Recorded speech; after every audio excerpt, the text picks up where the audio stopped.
दोस्तों, जैसा कि आप सभी को अच्छे से पता है, जब पत्नी 498 का केस करती है, 125 सीआरपीसी का केस करती है, तो उनके साथ में डीवी का केस यानी कि डोमेस्टिक वायलेंस का केस भी कर देती है। तो आज के वीडियो के अंदर मैं आपको एक ऐसा कानून बताने वाला हूं, एक ऐसा आधार बताने वाला हूं, जिसके जरिए से आप डीवी के केस को पूरी तरह से खारिज करवा सकते हैं। आपके ऊपर डीवी का केस चल ही नहीं सकता है। यानी कि शादी के बाद में अगर पति पत्नी अलग रहते हैं तो डीवी का केस चलना पॉसिबल नहीं है। तो किस तरीके से पॉसिबल नहीं है और कैसे आप खारिज करवा सकते हैं, क्या कानून है, यही पूरी जानकारी मैं इस वीडियो के अंदर बताने वाला हूं। वीडियो बहुत ही महत्वपूर्ण है, आपके फायदे का है, इसलिए आपको करना क्या है, वीडियो को बिल्कुल अंत तक देखना है, तभी पूरी जानकारी समझ में आएगी। क्योंकि आपको अच्छे से पता है कभी भी आधे अधूरे वीडियो से जानकारी समझ में नहीं आती है, इसलिए पूरी जानकारी के लिए वीडियो को बिल्कुल अंत तक देखना होता है। और ये आपको अपना चैनल है, इसको अगर आप तक सब्सक्राइब नहीं करे हैं तो पहले इसको सब्सक्राइब भी कर दीजिए और साथ में बेल आइकन को भी दबा दीजिए। तो चलिए शुरू करते हैं। तो वेलकम दोस्तों, मैं हूं आपको अपना एडवोकेट जितेंद्र। तो दोस्तों, इस बात की आपको अच्छे से जानकारी है, जब पत्नी कोई भी केस करती है तो उसके अंदर वो क्या करती है, बहुत ही संगीन आरोप यानी कि ऐसे आरोप लगाती है जो शायद पति सोच भी नहीं सकते हैं। पति ने उस पत्नी के साथ में ऐसा किया भी नहीं है, ऐसे ऐसे आरोप होते हैं। और उन आरोपों के कोई भी एविडेंस उस पत्नी के पास में नहीं भी होते हैं, तब भी पत्नी वो केस पति के ऊपर डाल देती है। यानी कि झूठे आरोप लगा के भी पत्नी पति के ऊपर केस डाल देती है। और उन झूठे केसों के अंदर भी पति को स्ट्रगल करना पड़ जाता है, मेहनत करनी पड़ जाती है, बिना वजह परेशान होना पड़ जाता है। तो अब पति को ऐसा नहीं करना पड़ेगा। देखो, पत्नी 125 सीआरपीसी का केस डालती है तो उसके अंदर भी ऐसे ही आरोप लगाती है कि मेरे पति ने मुझे मारपीट के घर से बाहर निकाल दिया, इस वजह से मुझे मेंटेनेंस चाहिए।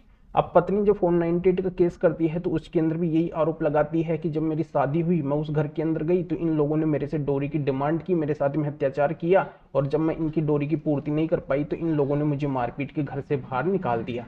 और ऐसे ही आरोप डीयू के केस के अंदर होते हैं कि जब मैं इनके घर के अंदर गई तो इन सारे लोगों ने मेरे साथ में डोमेस्टिक वायलेंस किया, घरेलू हिंसा की, मुझे प्रताड़ित किया, मुझे मारपीट के घर से बाहर निकाल दिया। यानी कि तीनों केसों के अंदर एक जैसे आरोप होते हैं। तो जो कानून जिस चीज के लिए बना हुआ है, उस कानून के अंदर पत्नी जो भी आरोप लगा रही है तो उस कानून के आधार पे पत्नी को साबित करना होगा, तभी पत्नी उस कानून का फायदा उठा सकती है, अन्यथा पत्नी फायदा नहीं उठा सकती है।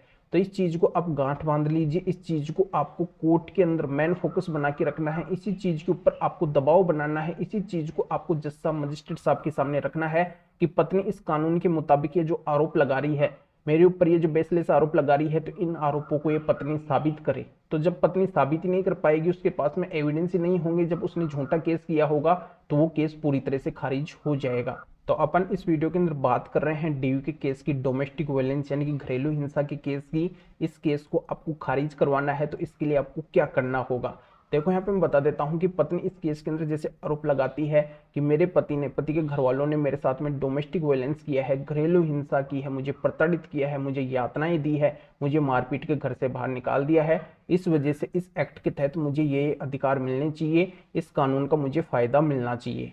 तो इस कानून का अगर आपको पत्नी को फायदा नहीं लेने देना है तो आपको क्या करना होगा। देखो, जब आप कोर्ट के अंदर जाए, जब ये केस चले, तो उसके अंदर आपको इस बात के ऊपर मेन फोकस बना के रखना है कि ये पत्नी हमारे साथ में रही नहीं है, ये शादी के बाद में अलग हो गई थी, ये डोमेस्टिक रिलेशनशिप के अंदर रही नहीं है, तो इसके साथ में डोमेस्टिक वायलेंस हुआ ही नहीं है। तो इस पत्नी को इस डोमेस्टिक वायलेंस एक्ट, इस कानून के तहत कोई भी फायदा नहीं मिलना चाहिए। अगर ये पत्नी ये बोल रही है कि इसके साथ में डोमेस्टिक वायलेंस हुआ है, ये साथ में रही है, तो इसको इन बातों को साबित करना चाहिए, इसको एविडेंस देने चाहिए।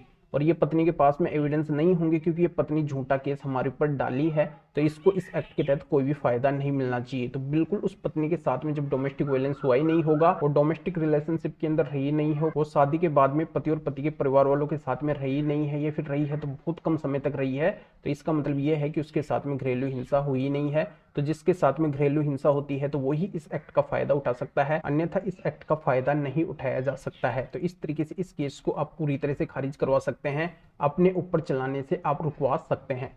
तो इस मैटर में अगर आपको और भी कोई कानूनी सहायता चाहिए, और भी अगर आपकी किसी भी तरीके की कोई भी कानूनी समस्या है, तो स्क्रीन के ऊपर मेरे व्हाट्सअप नंबर शो हो रहे हैं, इसके ऊपर व्हाट्सअप के ऊपर मैसेज करके अपॉइंटमेंट बुक करवा के डायरेक्टली मेरे से कॉल के ऊपर बात कर सकते हैं। अपनी किसी भी तरीके की कोई भी कानूनी समस्या है तो उसका समाधान मेरे से जान सकते हैं। तो अभी आपको इस वीडियो को लाइक करना है और शेयर भी करना है, जो और लोगों तक भी ये जानकारी पहुंच सके। तो वीडियो देखने के लिए आप सभी का बहुत बहुत धन्यवाद।